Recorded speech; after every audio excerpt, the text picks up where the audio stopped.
اس ملک کو ترقی سے، خوشحالی سے، اسٹیبلٹی سے آزادی دلا دی. انہوں نے جس طرح یہ دیکھیں حالت یہ ہے کہ یہ عوام کو ہر قسم کے ریلیف سے انہوں نے بالکل بے ریاض کر دیا، آزادی دلا دی.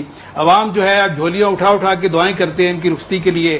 میں کئی بار یہ کہتا ہوں کہ عوام کی زبان پر دو دعائیں ہیں. ایک دعا یہ ہے کہ یا اللہ کشمیر کو آزاد کر، اور دوسری دعا یہ ہے کہ یا اللہ اس پی ٹی آئی کے عذاب کو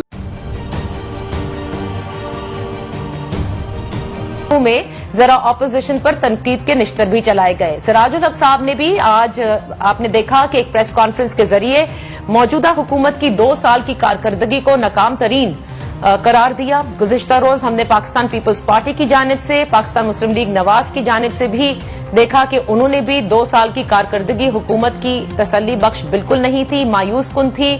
انہوں نے بھی اس کو ناکامی کے زمرے میں ڈالا. بہرحال آج ہم اسی حوالے سے بات کریں گے. جیسے شبلی فراز صاحب، آغاز آپ سے کروں گی. نثار چیمہ صاحب، ہر وزارت کی کارکردگی 2 سال کی، اور کچھ وفاقی وزراء نے تو آئندہ کا لاہے عمل بھی بتایا، ویژن بھی بتایا اگلے سالوں کا کہ کیا کیا وہ چیزیں ہیں جو وہ اچیو کرنا چاہتے ہیں. کارکردگی سب پیش کر رہے ہیں، رپورٹ پیش کر رہے ہیں. ایسا ہم نے کبھی ماضی میں نہیں دیکھا کہ 2 سال کمپلیٹ ہونے پہ ہر وزارت بتائے.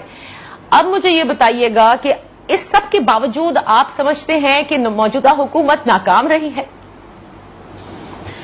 دیکھیے نادیہ، ناکامی کی بات تو بہت معمولی بات ہے. یہ تو میں سمجھتا ہوں کہ یحییٰ خان کے دور کے بعد وہ جو سیاہ ترین دور تھا جس میں بدقسمتی سے ہمارا ملک دولخت ہوا، اس دور کے بعد، سیاہ ترین دور کے بعد یہ جو 2 سالہ دور ہے عمران خان کا، یہ بدترین گورننس کا دور ہے. بدترین دور ہے اس تاریخ میں. اس کو بدترین دور کے طور پہ یاد رکھا جائے گا، جس میں انہوں نے اپنی نااہلی اور بد انتظامی کی بنا پر اور بد زبانی کی بنا پر نئے ریکارڈ قائم کیے ہیں. دیکھیں پہلے غالب گلوچ کے ریکارڈ تو یہ کنٹینر سے بھی قائم کرتے رہے. اس کے بعد انہوں نے جھوٹے وعدے، جھوٹے دعوے، جھوٹے الزامات کے ریکارڈ، جھوٹے وعدے اور دعوے دیکھیں نا. آپ ذرا غور فرما لیں کہ جو 1 کروڑ نوکریاں دینی تھیں 2 سال میں، وہ 40 لاکھ بنتی ہیں. 40 لاکھ میں سے کتنی نوکریاں دی؟ یہ ہے کارکردگی.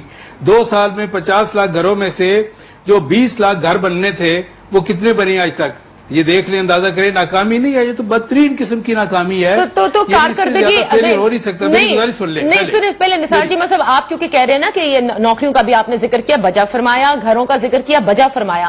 لیکن جو کارکردگی بتا رہے ہیں، جیسے اگر میں صرف فیصل واڈا صاحب کا ذکر کروں، انہوں نے کہا چھوٹے ڈیمز 112 ہم بنا رہے ہیں، مومن ڈیم کے اوپر، بیامیر بھاشا کے اوپر، ان سب پہ کام شروع ہو چکا ہے. تو یہ ناکامی تو نہیں ہوئی نا؟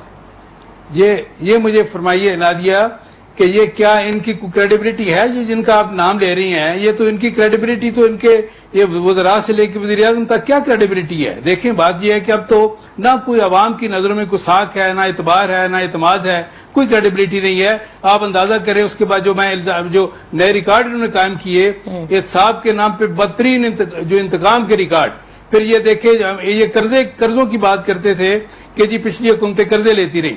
مسلم لیگ نون میں 5 سال کے دور میں جتنے قرضے لیے، انہوں نے 2 سال کے عرصے میں اس سے زیادہ قرضے لے لیے. پھر اپنی کرنسی کو جس طرح انہوں نے ڈی ویلیو کیا، نیا ریکارڈ قائم کیا.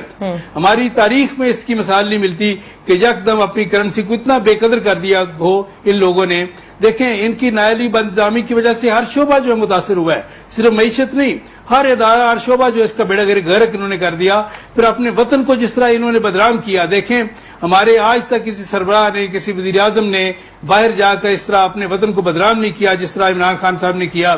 ایران میں جا کر یہ کہنا کہ پاکستانی سرزمین ایران کے خلاف دہشت گردی کے لیے استعمال ہوتی رہی، کتنی بدقسمتی کی بات ہے. پھر یہ کہنا کہ القاعدہ کے دہشت گردوں کو ISI نے ٹریننگ دی. اندازہ کریں اپنے اداروں کے خلاف کس قدر بےہودہ الزام ہے یہ.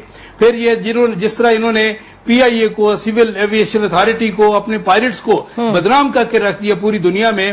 ایک FIR کٹوا دی ان لوگوں نے. دیکھیں اندازہ کر لیں ان کی کیا کارکردگی ہے. یہ تو ایک عذاب ہے جو مسلط ہے. بات یہ ہے کہ اب مہنگائی کی حالت یہ ہے نادیہ، آگے چل کے ہمارے دور میں نثار چیمہ صاحب آپ کو میری آواز آ رہی ہے؟ بجلی اور گیس، نثار چیمہ صاحب مجھے سن نہیں سکتے. ڈاکٹر شاذلی صوفیہ آپ مجھے سن سکتی ہوں گی؟ ان لوگوں نے تو یہ عوام کا جینا مشکل کر دیا ہے. डॉक्टर शाजिया सोबिया से भी ले लें। निसार चीमा साहब, आप आगे, आपकी बड़ी लंबी चार्ट शीट है, आगे चल के इस पर बात कीजिएगा, बट ओपनिंग रिमार्क्स में आप ये समझते हैं कि ये कोई कारकर्दगी नहीं है, जबकि मुराद सईद साहब ने भी 750 मिलियन रुपए जो है वो बचत के उसमें बताए। उन्होंने कहा ई टेक्नोलॉजी की तरफ जा रहे हैं, कितने % रेवेन्यू में इजाफा हुआ, ये सारी चीजें भी बताई। डॉक्टर शाजिया, इसका मतलब ये है कि ऑपोजिशन मायूस हो रही है, ये कारकर्दगी जैसे गुज़िश्ता रोज से बताई जा रही है, हर वजारत के हवाले से जो जो काम हुए हैं। जब ये बयानिया अवाम में जाता है तो ऑपोजिशन को मायूसी होती है, क्योंकि जाहिर है आपका बयानिया इससे बिल्कुल मुख्तलिफ है। बिस्मिल्लाहिर्रहमानिर्रहीम। Thank you Nadia. सबसे पहली बात तो ये है कि जो आप कारकर्दगी की बात कर रही हैं, तो मेरे ख्याल में जो कारकर्दगी होती है, परफॉर्मेंस होती है, वो ग्राउंड पे नजर आती है। उसके लिए आपको प्रेस कॉन्फ्रेंस करने की जरूरत नहीं पड़ती है, वुज़रा को इकट्ठा करके बताने की जरूरत नहीं पड़ती है। आपकी अवाम आपसे खुश होती है, आपकी परफॉर्मेंस तब पता चलती है जब अवाम आपको वाह वाह कर रही हो। लेकिन इनकी परफॉर्मेंस आप ये देखें कि इनकी ही एक मेंबर ने, बल्कि एक मिनिस्टर साहिबा ने ये ट्वीट किया था कि हमारी जो नाअहली और नालायकी थी कि हमने कश्मीर अपनी फॉरेन पॉलिसी के खराब होने की वजह से अपने हाथ गंवाया है।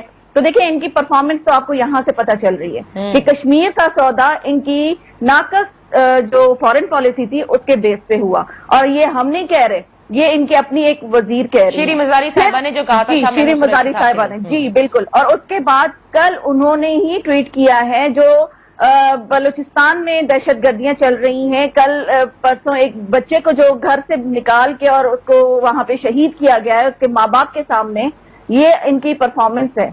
आप हर रोज का एक न्यूज़पेपर उठा के देख लें, बुलेटिन देख लें, आपको इनकी परफॉर्मेंस पता चलेगी।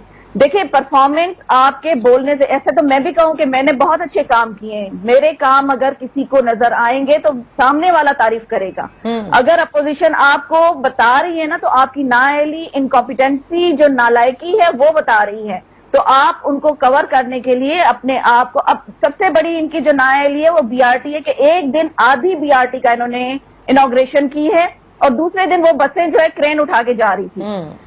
ये देखिए, ये इनकी परफॉर्मेंस है। एक प्रोजेक्ट जो इन्होंने अपने दौर में शुरू किया, 5 साल के बाद वो कंप्लीट ना कर सके, अब तक वो दूसरों के किए हुए प्रोजेक्ट पे क्रेडिट ले रहे हैं, रिबन काट रहे हैं, इनॉग्रेशन कर रहे हैं। अच्छा। अपने दौर में कोई एक प्रोजेक्ट इन्होंने शुरू किया हो जो ये कह सकें कि ये हमने शुरू किया था और हम ही खत्म कर रहे हैं या हम ही इसका इनॉग्रेशन कर रहे हैं। और दूसरी बात ये देख लें कि इनके जो आपने एक वजीर साहब का नाम लिया, उन्होंने तो कहा था कि भाई 28,000 जॉब जो है वो अभी आ जाएंगी, हर रेडी वाला जो है वो टैक्स भरेगा। वो कहाँ है? जब आपने इतनी बचत की है तो अवाम को रिलीफ क्यों नहीं मिल रहा है, महंगाई कम क्यों?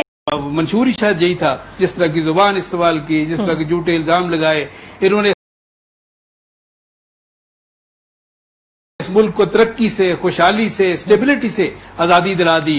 इन्होंने जिस तरह ये देखे, हालत ये है कि ये अवाम को हर किस्म के रिलीफ से इन्होंने बिल्कुल बेरियाज कर दिया, आजादी दिला दी। अवाम जो है अब झोलियां उठा उठा के दुआएं करते हैं इनकी रुखसती के लिए। मैं कई बार ये कहता हूं कि अवाम की जुबान पर 2 दुआएं हैं, एक दुआ ये कि या अल्लाह कश्मीर को आजाद कर, और दूसरी दुआ ये कि या अल्लाह इस पीटीआई के अजाब को से हमें निजात दिला। ये तो इलेक्शन नहीं बता पाएंगे चीमा साहब। नए रिकॉर्ड कायम किए हैं नादिया, आखिरी बात यह है कि इन्होंने जो नए रिकॉर्ड कायम किए हैं, जिनमें सबसे बड़ा यह है कि अवाम पे महंगाई के जो जुल्म इन्होंने किए हैं, बम गिराए हैं, उसके नतीजे के तौर पर, उसके जवाब में अवाम ने भी एक तहिया कर लिया, उन्होंने भी एक रिकॉर्ड कायम करना है। और आज मेरी बात ये लिख लीजिए कि आइंदा इलेक्शन में उन्होंने पीटीआई को निशान इबरत बनाने का एक नया रिकॉर्ड। चलिए, तो अब इलेक्शन ही बताएगा। लेकिन डॉक्टर शाजिया, देखिए, एक बहुत बड़ी चीज होती है जिसका कल प्राइम मिनिस्टर ने एतराफ भी किया। उनके दोस्त हैं जहांगीर तरीन साहब, लेकिन जब उनका नाम आया तो उन्होंने इससे भी वो पीछे नहीं हटे। यूजुअली हमने ऐसे देखा नहीं है। So he is different in a lot of manners. देखिए नादिया, सबसे पहली बात तो यह है कि सबसे पहले आप इनके यू टर्न्स काउंट कर लें कि इन्होंने अपनी हर बात पे कितने यू टर्न्स लिए। 100 डेज का मैंडेट ये लेकर आए थे, फिर 90 डेज का मैंडेट हुआ, फिर 1 साल का हुआ, और अब 2 साल पे ये वुज़रा की प्रेस कॉन्फ्रेंस करके अपनी परफॉर्मेंस बता रहे हैं। और 350 डैम तो ये केपीके में सोशल मीडिया पे बना चुके थे, तो अभी ये दूसरे डैम पे क्यों क्रेडिट ले रहे हैं? और दूसरा, इन्होंने बात की कि शुगर माफिया की रिपोर्ट हमने शाया की थी। रिपोर्ट सिर्फ शाया नहीं करनी होती, उस पर एक्शन लेना होता है। जिस तरह से आपने पीआईए की रिपोर्ट शाया की, पब्लिक करके और उस पर एक्शन लिया कि पूरा PIA आपने जमीन बोस कर दिया। और दूसरी बात यह है कि 2 स्पेशल एडवाइजर एक साथ रिजाइन करके जा रहे हैं। आप उनसे पूछे उन्होंने कितना माल बनाया है। जो ये कह रहे थे ना कि उन्होंने यहाँ पे जब लोग आते हैं तो वुज़रा अपने घर और बैंक बैलेंस बनाने में लगे हुए होते हैं। जो 2 स्पेशल एडवाइजर रिजाइन करके गए थे, जरा उनकी अकाउंटेबिलिटी करें, उन्होंने कितना बनाया है और किस बेस पे उन्होंने रिजाइन किया। और दूसरा ये देखें कि इनको GDP जो मिला था वो 5.4 पे मिला था और अब जो GDP है वो -0.3 या -0.4 पर उसकी तो बहुत सारी रीजन बताई हैं। एक पूरा 6 महीने का भी ये अरसा है ना कोविड का। नादिया देखें, वो चीज आप ना करें। देखिए ये बात होती है कि जब बगैर किसी जंगी हालात के GDP जब इस हद तक गिरे तो इसका मतलब है कि दुश्मन आपकी सफों में मौजूद है। उन दुश्मनों को, उस माफिया को अकाउंटेबल करें और उनको सामने लाएं। ओके, क्योंकि